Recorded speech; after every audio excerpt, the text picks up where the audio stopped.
today on this Tuesday afternoon. I'm really excited for today's call. It's going to be really fun. So today's talk is on Let's Talk is on mindfulness and resiliency during times of loneliness with Pandit Dasa. Um, so before we start, in the chat, or if you're watching this on live stream, you can enter it in the comment section. Please enter your name, what city you're coming from. Feel free to add your LinkedIn profile if you want to connect with other folks on LinkedIn. We really want this to be a conversation. Ooh, I don't know why that stopped. Hold on. Oh, 1 second. I don't know why that recording stopped. Okay. Um, so we want you in the conversation. For those who are on LinkedIn, watching on YouTube, Facebook, or Twitter, introduce yourself as well in the comments. Tell us what city you're coming from, and feel free to ask questions. You know, comment in the comments as well, and I'll try to check them periodically. The focus on today's Let's Talk is on mindfulness and resiliency during times of loneliness with Pandit Dasa. I've been so excited for this talk for a while. I actually was talking to Pandit before he came on, and we had actually booked this probably 6-7 months ago because I feel like it's so important to talk about mindfulness, especially today when you have just so much, with the pandemic from the past 2 years. There's a lot of stressors that a lot of us are facing, and mindfulness, I think, is a really powerful tool. And I'm a firm believer that it can change your life. I know for me, I need to kind of work on it, but when I do practice my mindfulness and my meditation, the world just seems to brighten up. So for those who are new to Community of Seven, there's one singular purpose of these calls, and it's to create an environment where you can come as you authentically are, where you are accepted, and where you can have conversations with other purpose-led leaders to talk about what really matters most to you. So please turn on your video for those who are on the live Zoom audience, because we want you in the conversation. We want to see your beautiful faces. We also want you active in the comment section during the talk. If a speaker says something that really resonates with you, give us an amen, a hallelujah, give your life experience and advice in the comments as well. This is a conversation. And for those who are on the live stream, you can do the same. We want you a part of this conversation. So in the comments, introduce yourselves. And also, we want to hear your feedback. But, before I introduce our amazing guest, we always start our calls with a check-in. So,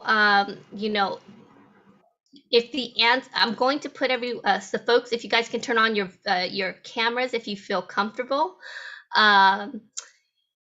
Or let me actually, why don't I do this so you just see me. So if the answer is yes, I want you to raise both hands like this. And if you're watching on live stream, you can comment and type in yes or no in the comments. Got it? So first question I have for you: do you sometimes find yourself ruminating about the past or the future? Definitely me. How many of you feel you are attuned to your emotions? Do you have trust in yourself or a belief in your intuition? Do you accept things the way things are? In other words, your biases don't cloud you. Can you easily let go of negative thoughts or failures and fears when you know you can't control the outcome? This is the last one, probably the hardest. Have you ever been called a worrier? Oh, my husband just called me that yesterday. I'm the queen worrier. So today's discussion is for our Let's Talk is on mindfulness and resiliency during times of loneliness with Pandit Dasa. This is a really suitable conversation after our talk with Janelle Peters for last month, for those who were able to make that conversation, dealing with burnout. From longer work hours to increased demands at home, COVID-19 pandemic, all of these stressors. It's easy to feel overwhelmed and stressed in today's hectic and ever-changing world. Raise your hand or nod your head if you've kind of felt a lot of stress in the past 2 years. You add a pandemic, social isolation, mass layoffs, and it's a recipe for disaster. Loneliness and social isolation are among the most, you know, powerful risk factors for poor health and accelerated mortality, everything from depression, heart disease, etc. Yet, mitigating these social risk factors can be a challenge for many of us. Um, there are a few interventions from drugs on down to massage therapy, etc., acupuncture, that have been shown to effectively reduce loneliness and increase social contact. However, the most powerful has really been mindfulness interventions, which train skills in monitoring your present moment experiences. And that's a lot of the reasons why I asked the questions that I recently asked. Part of those questions are really asking you, are you in the present moment? Or are you kind of constantly thinking about the past, the future? Are you focusing on worry? Being present is really about centering yourself, and that's why I'm so excited to have Pandit talk about mindfulness today, as he discusses his experience as well, being a Buddhist, or a monk for over a decade. But before I introduce our guest for today, in the chat, and for those who are watching in the live stream, and answer this in the comment, but don't press send until I tell you. What emotion are you feeling right now? What emotion are you feeling right now? Type that in the comment, and I'm going to count down and we'll press send at the same time. For those who are watching on live stream, I want you to do the same. 5, 4, 3, 2, 1.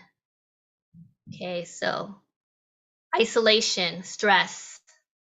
I'm seeing a lot of stress, tired, overwhelmed, um, tired. I'm seeing a lot of tired and overwhelmed and stressed, and I just want to reach into the screen and give you guys all a big hug. Um, it's really funny that we are all experiencing very similar emotions, right? Feeling tired, overwhelmed. I see some positive ones too. Kathy has hope. Yay. Excitement. Um, the reason why I asked you this question is a lot of times we don't think about how we're feeling and our emotions. And I think this conversation is going to be really helpful because the more you're able to really be in touch and in tune with your emotions, the lot it's much easier to then, live a purposeful life. So let me pin Pandit real quick. So I'm so excited to introduce our guest for today, Pandit Dasa. He is a mindfulness leadership expert, a motivational keynote speaker. He just spoke to 2,000 attendees of a conference in LA today, and he's also an author. He has spoken on mindfulness leadership and conducted workshops at Google, JP Morgan Chase, Citibank, State Farm, Bank of America, UNICEF, Harvard, Columbia, and the list goes on. He also has presented on the big stage at notable conferences such as the World Government Summit in Dubai, the National Shroom Convention, Oracle HCM Conference, LEAD 2017, and the Work Human Conference. He has helped individuals develop positive leadership qualities, lower stress and anxiety, and increase focus and productivity while boosting emotional intelligence. In addition to his numerous speaking engagements, he has spoken at TEDx conference and been featured in the Wall Street Journal, PBS, NPR, the New York Times, Psychology Today, and writes for Huffington Post. In his book, Urban Monk, Pandit writes about the turning point in his life after his family lost their multi-million-dollar business, which ultimately led him to live as a monk for 15 years in New York City. Drum roll, please welcome Pandit Dasa. Hello, Pandit. So first question I have for you. In your book, Urban Monk, you write about your experience living as a monk for 15 years in New York City. And I cannot think of a more difficult place to be centered and be a monk than in New York City. I live in New York as well, and that's not an insult to my city, but it's pretty much the opposite of peace and calm. How and why did you decide to live a life as a monk? So, well, Lan, thank you very much for having me. I'm very happy to be here and speak on this very important topic at this time. And well, how I became a monk, and of course, I'm not a monk anymore, but it was a long journey. It started off like my parents moved to the US in 1980 from India. They came over with little to no money. They came over with very simple, just hoping to have economic freedom, which is why most people come to the US. One of the first things they did was they set up a small shop on Venice Beach, California, the boardwalk. I'm not sure how many of you have been to Venice Beach. If you have, you can put a thumbs up. Venice Beach, California. So they were selling, just gift items there. And I was 7 years old. I was just running around the beach, learning about pizza and the music and the beach, basketball, all of these things. And my parents were working 7 days a week. And within a matter of about 7 to 8 years, they established a multi-million-dollar jewelry business. And we began living that American dream much faster than we expected. And, it's not just hard work, because a lot of people work hard. Hard work and luck sometimes are both combined bring about success, right? And so everything was great. We're living in a house on top of the hills of Los Angeles, a pool, jacuzzi, literally everything that you can imagine. And then in the early 1990s, my parents' jewelry factory caught on fire and it burnt down. And we ended up losing everything, went almost completely broke. And at that time, my dad, trying to decide what to do next, decides to explore new business opportunities in post-communist Bulgaria. Right? Bulgaria was just coming out of communism. So we pack up our bags, leave LA behind for good, and move to Bulgaria, a country where no one speaks English because it just wasn't spoken. And everything on TV is either in the local language or in Russian. So I couldn't watch TV. Everything in the movie theaters was about 5 years old, because I don't think they had American movies allowed during the communist time. And there was no basketball courts, volleyball courts. I mean, I just didn't have anything to do. So then I began an inward journey. When my external sort of distractions came to a complete halt, I began an inward journey. And that's where I started to practice mindfulness during a time of loneliness and confusion and this financial upheaval that we went through, and this uprooting of where we were growing up in LA. And now all of a sudden we're in Bulgaria. I mean, just couldn't imagine the difference. And there was no internet either at that time. So you can imagine I had just literally had nothing to do. And so mindfulness really helped me, I guess, stay sane, because I was asking myself the question, and I think a question that a lot of us ask ourselves is, why is this happening to me? And what did I do to deserve this? And when is this going to be over? And I think we've asked ourselves that quite a bit during the pandemic. And I asked myself that when we were in Bulgaria, because it was a chaos for me, what was happening. And then we spent 2 years in Bulgaria, moved back to the US, to the East Coast, to New Jersey, so my parents could have a little shop in Manhattan. I helped them with that a little. And then in 1999, I was just really frustrated with life. And I'm like, I just need to figure out what I want to do here. We've moved so much. I've been uprooted multiple times in the last 8 years. So I decided to go to a monastery in Mumbai, India, just to understand myself a little better, understand my purpose a little better. And so here I am, living in Mumbai with 40 monks. Everyone sleeps on a hardwood floor. No one has mattresses. No one has a bed. No one has their own room. It's communal living, 3 big rooms. Everybody sleeps there. Can I pause you for a second? Because you just said, well, I just decided to go to Mumbai. Most people just don't wake up and think, okay, I need to go to a monastery. Like, something must have sparked you to get you there. So there is, I mean, I can fill in the gaps for hours on each thing that I'm talking about. But I had met some monks in the New York and New Jersey area and began talking with them, just because in my life had been sort of turbulent, that I was looking for some more clarity, like, why are all these things happening to me? And one of them said, why don't you, there's a really nice monastery in India. Why don't you go check it out and just see what you think, see what, not that you're going to become a monk, but just go spend some time there and clear your head. And treat it like a retreat. So that's why I went there. And, we were waking up at 4 a.m, meditating for hours a day. The rest of the day was spent serving one another, serving the community. It was a life of simplicity, humility, and service. That's what we were doing. I fell in love with that lifestyle. and decided to spend 6 months in India. So from 1 month to 6 months in a few different monasteries in India. Came back to the US, moved into a monastery on the Lower East Side, where I thought I'd spend maybe a few more months and then go back and live life the way everyone else does. Ended up spending 15 years living as a monk in New York. And then about 8 years ago, 8.5 years ago, I decided to leave the monastic life so I can speak in corporations on the topic of mindfulness. Because when I was in the monastery, I was speaking on college campuses in New York and around the country on similar topics. And then I started getting invitations to speak in companies. And then I decided to transition myself out of monastic life to do So that. can I pause for a second and just kind of like winding back to your experience at the monastery? What were the key learnings that you received, or the key takeaways you learned from that experience being in the monastery and kind of living the life of a monk in Mumbai? Yeah, one of the biggest things was that everything, really deeply understanding that everything in life is temporary, right? There is no real permanence. So better not to get too attached to anything. Don't get too attached to the happiness and don't get too attached to the sadness. Everything comes and goes. The pandemic will come and go. This world, there was nothing permanent created in this material world. And so that was one major thing. And of course, the other thing was when I will do a lot of introspection and realize that everything that happened in my life helped me grow, mature, and become wiser and allowed me to do what I'm doing right now. Like there's a nice quote from Steve Jobs in which he says, you can't connect the dots looking forward. You can only connect the dots when you look back at your life. So I chose then to look back and see how each difficult and painful moment has helped me grow instead of just being haunted by that, but seeing that that was actually a stepping stone. That difficulty was a stepping stone and it's brought me to where I am today.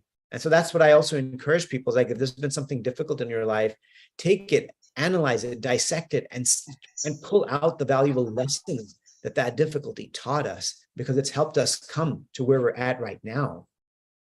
So those were Yeah. some, but there's others also.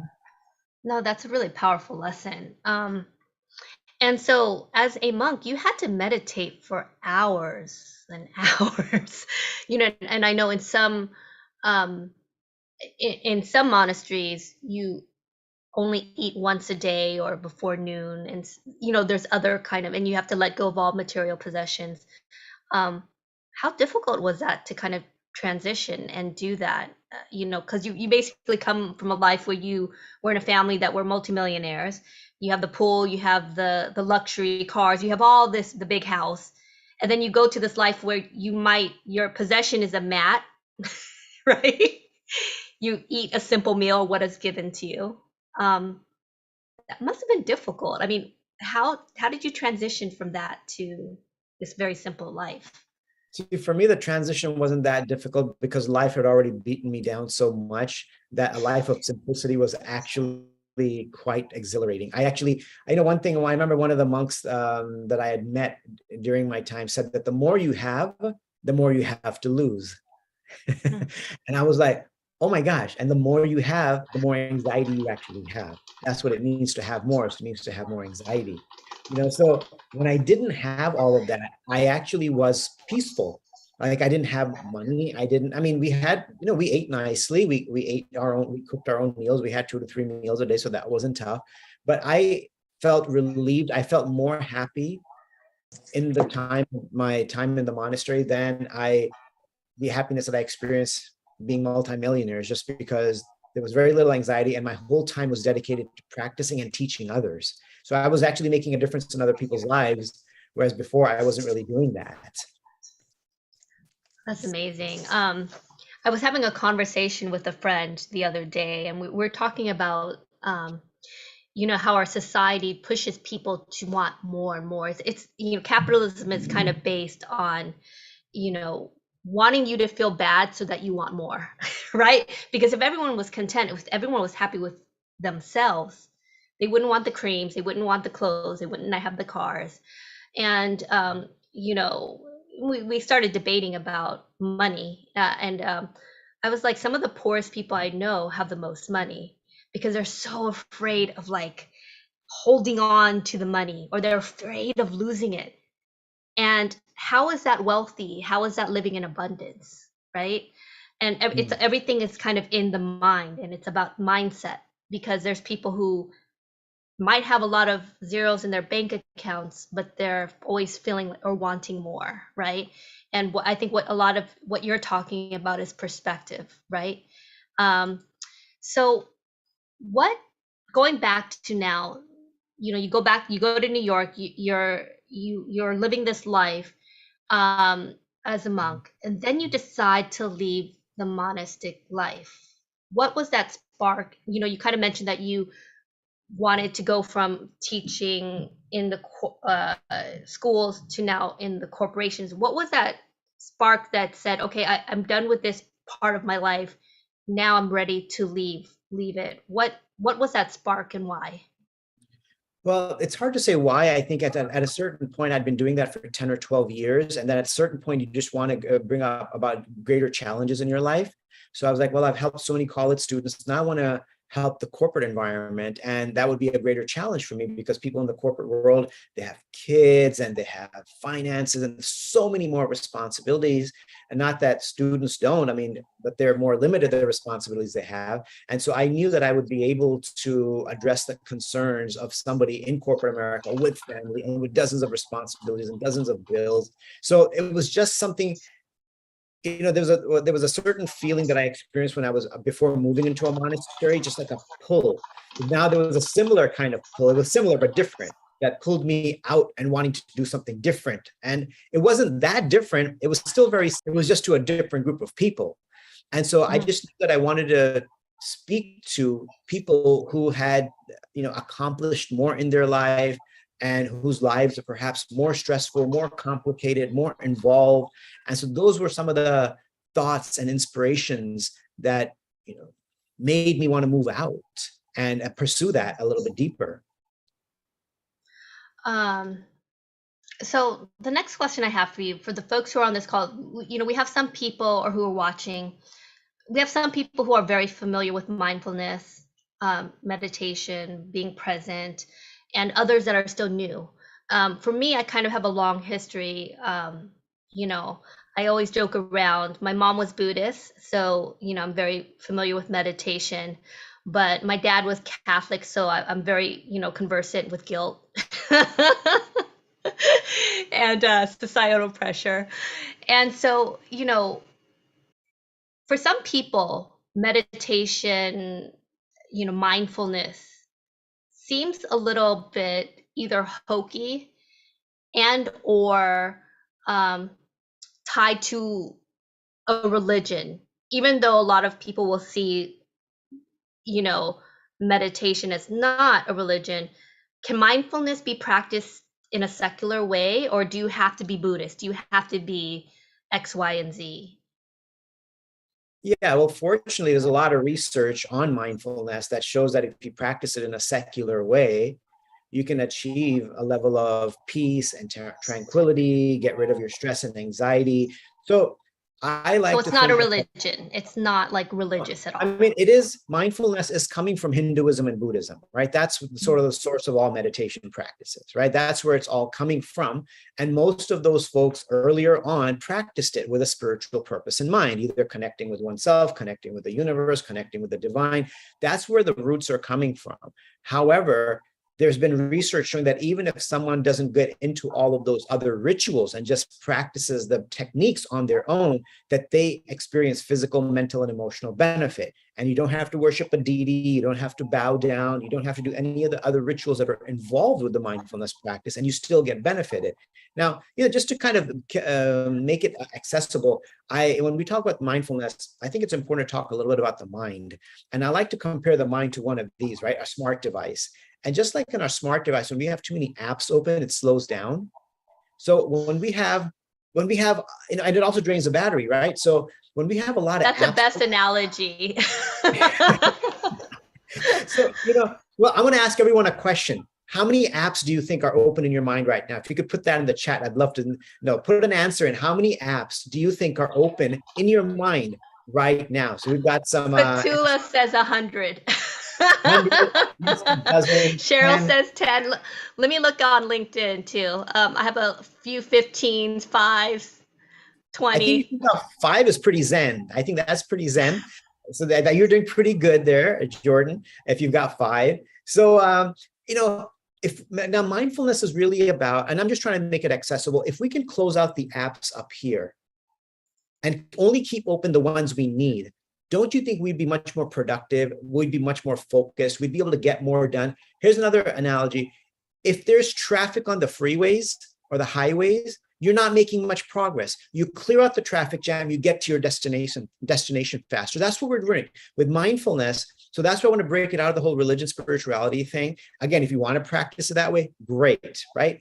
And so if you declutter and get rid of the traffic jam up here, which is what mindfulness does, you will get to your destination faster. Your conversations with people will be more focused. Your relationships will be deeper. You'll be more empathetic. You'll be able to hear people more, hear them, and to understand. So everything about us becomes more present and focused. So when we're trying to become more present and focused, that has nothing to do with spirituality or religion. It just means being a more mindful, more present, more focused being more mindful person.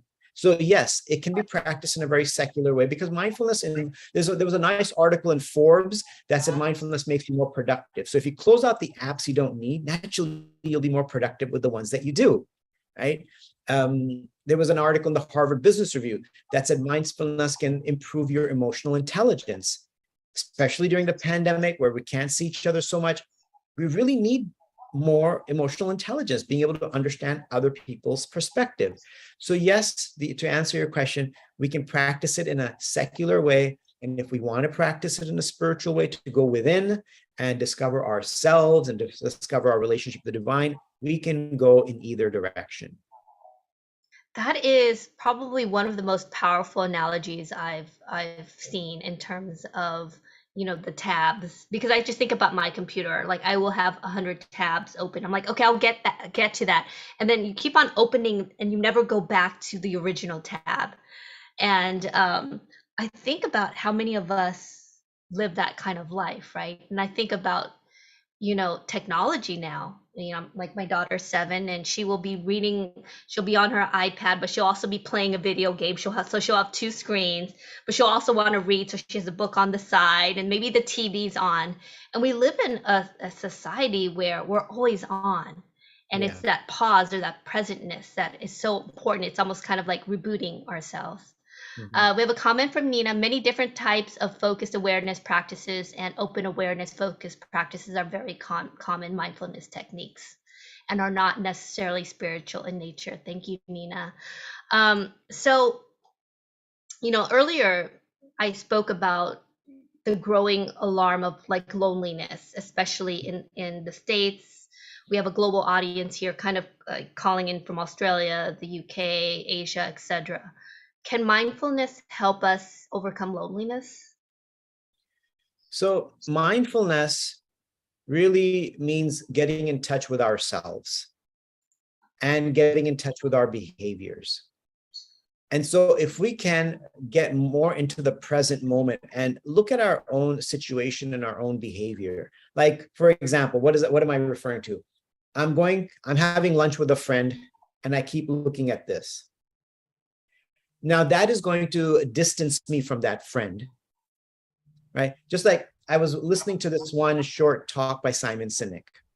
He said that if I'm talking to you or a room full of people and I'm holding this in my hand, do you feel like the most important person? No, because this becomes the most important person. Or I'm having lunch with my friend and this is sitting on the table and there's a notification. And while I'm talking to my friend, I decide to take a look, right? So that means I'm not fully present with my friend. That means that thing is distracting me from my friend. And now my friend can feel that. Now, what if we're having an important, delicate conversation and I keep doing that because I'm so addicted to my phone?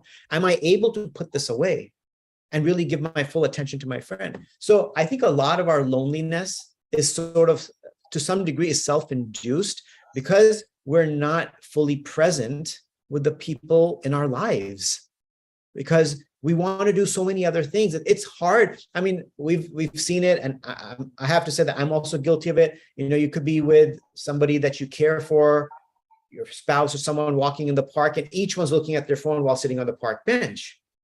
And you're in the park. And like I said, I'm also guilty of that. And I was like, oh my gosh, here I am doing the same thing that I thought was not such a good idea. And you're sitting with someone that you care deeply about, and you're on your phone, and they're on their phone.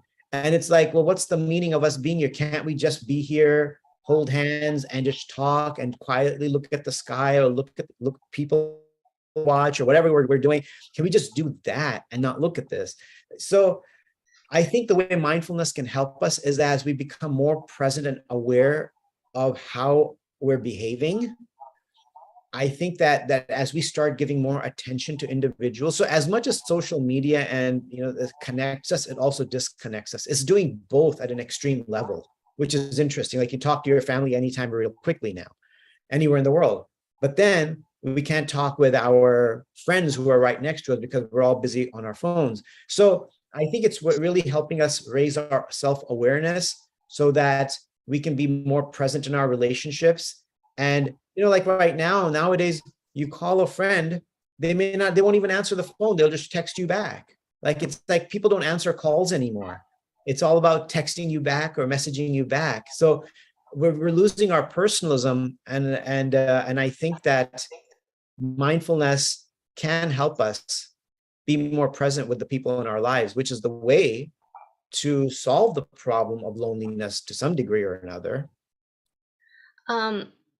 For the folks who are kind of watching this call, who this is very new to them, is mindfulness and meditation the same thing? And if not, what if you could dig deeper into what each of them looks like? What does it mean?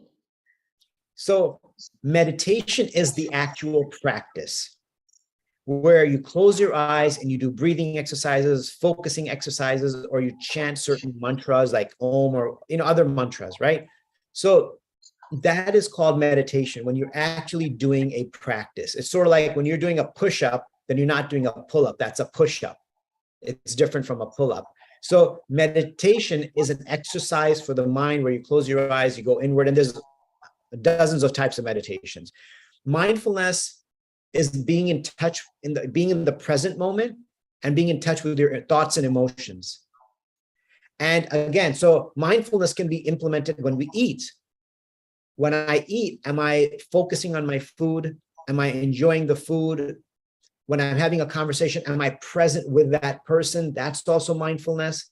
When I'm working, am I able to focus? When my colleagues are talking, am I able to listen to them to understand them? Or am I listening just to respond to them? So mindfulness can be practiced in almost every sphere of our life. It's becoming more self-aware of ourselves. How am I doing things, and what do I need to change to be more present and not always live a distracted life? Meditation is the specific practice of breathing and focusing or chanting exercises that we do to help us with our mindfulness practice or mindfulness sort of living. I hope that was helpful. No, that was very helpful. I think it's going to help a lot of folks who are kind of watching this, who are kind of new to this. And so, am I oversimplifying this by saying that mindfulness is focusing on one thing at the present moment? It's focusing on one thing at the present moment, and also it's being in touch with ourselves. That's really important. Like, am I angry right now? Why am I angry? Am I sad? Why am I sad? Being aware of that, and not just saying, oh, I'm sad right now, so let me just like do this, to get rid of that sadness. No, why am I sad? How can I get rid of this sadness? Or maybe I don't need to get rid of it right now. It's okay to sit with it for a while and not distract myself. Let my body go through it. Otherwise, as opposed to just pushing it down somewhere and then it shows up all at once. Yeah. I think we're in a society that tries to numb our emotions in a lot of ways, whether it's we numb it with food, we numb it with work, we numb it with technology or the internet. And it's hard for us to really be mindful of how we feel, right? Until we explode out of stress or burnout. So for the folks who are on this call, how, and I know we will open it up to questions soon because we have a hard stop at 5:43 because Pandit has a call. Um, how could the folks, the laymen, non-monks, folks who are on this call, practice mindfulness? What's a way to start? You kind of mentioned being mindful in how you walk, how you eat. How could I just start the practice of mindfulness? Well, one thing is a lot of times when we talk about practicing mindfulness, people get overwhelmed because they think they have to do it for like 30 minutes, an hour, 20 minutes at a time, that, and I know that's a little overwhelming for most people to maintain that on a sustainable level. I would say when a simple practice that one can start with is, instead of doing for too long at a time, I said do it for 1 to 2 minutes a few times a day. Right? Something easy, digestible, accessible, and that doesn't create a mental block for me. So you wake up in the morning, don't let this be the first thing you reach for. Just lay there, take 10 deep breaths. Be grateful that you're waking up and now you have a day ahead of you, right? No need to go to this right away. I mean, you can ask yourself, do I really need to grab that? No, I don't. So then let me go ahead and take a few deep breaths. And right before you go into like a meeting with colleagues, why not take 30 seconds and take a few deep breaths and just feel grateful and then begin that meeting, right? So, and what can you do? Again, it's breathe in such a way that you fill up your lungs completely. And when you exhale, exhale thoroughly and completely. So that's the kind of breathing I'm talking about, because the kind of breath we take most of the time is super shallow. It's almost like we're just getting by. We got enough to get by. But really, when we take breaths, research even shows that that can help lower stress, anxiety, and even regulate our blood pressure. So my point is, why not de-stress ourselves throughout the day by taking 1 minute every hour, every couple of hours, and just take some deep breaths. And when you're feeling negative or down, take a moment to think of a few things in your life that you're grateful for. And just take a moment to appreciate that gratitude is such a powerful mindset shifter. It can shift our mindset so quickly from the negative to the positive. So these are simple ways. And you don't have to sit cross-legged. You don't have to sit in a mountain or at the beach. You could do it in your office. You could do it at your home, right? Just take a moment and get in touch with yourself. If you get an angry email and now you're ready to respond, take a few deep breaths. Say, I'm not going to respond to this right now because I'm not objective anymore. And I'm going to say something I'm going to regret. So I'm going to take, and that's mindfulness. Like because you recognize you're angry, you recognize you're not in a good space, and you have the ability to step back and say, I'm going to come back in a little while and address this. It's just being think about how much violence, wars, confrontation we would avoid if people just took that pause. That's so powerful, the pause, and really tuning into your emotions. And it also kind of reminds me, so I would go to the Buddhist temple with my mother, and I remember they would have us cutting the vegetables, during certain days. And I remember the monk would say, part of meditation is being present in cutting your food. And so I always took that with me, like when you're eating, when you're doing something, being present, because how many of us are talking to our kids or we're cooking in the kitchen and we're thinking about work and all these other things. But just that simple act of thinking about washing your hands and how the water feels on your hands is mindfulness. When you're cutting your vegetables and you're eating and you're savoring the food, that's mindfulness, right? So we have a question from Yosra Fandi. Yosra, do you want to unmute and ask your question, or do you want me to ask it? Whatever's best for you. Do you want to unmute and ask? It's okay. You can go ahead and ask the question. Okay, awesome. It's okay. So Yosra has a great question. How can mindfulness, especially if it's chronic, how does it help you stay productive and focused? Have you had a similar experience where mindfulness has helped you? So, I mean, mindfulness has helped me in so many ways. In terms of pain, And like chronic, I have not had that experience, but I do know that when I've been to the dentist and it was a painful experience, I started doing breathing exercises, and actually the whole thing was so much easier to go through. I'm like, okay, I got to practice what I teach now. And then it was a little unpleasant because like a deeper level of cleaning than I thought it would be. And then I was like, okay, I just started to take deep breaths. I'm just focusing on my breath. And it also, it's amazing is it distracts the mind. It gives the mind something else to focus on. Sometimes you see like a kid, they're crying, you give them something and it stops. There wasn't any real pain. It was just some other emotion that they weren't able to express. And so when our mind is given something other than the pain to focus on, it will actually focus on that. And so I'm not saying that it's going to fix the chronic pain. We still need to do our physical therapy or medicine, whatever treatments we're taking, we probably need to continue that.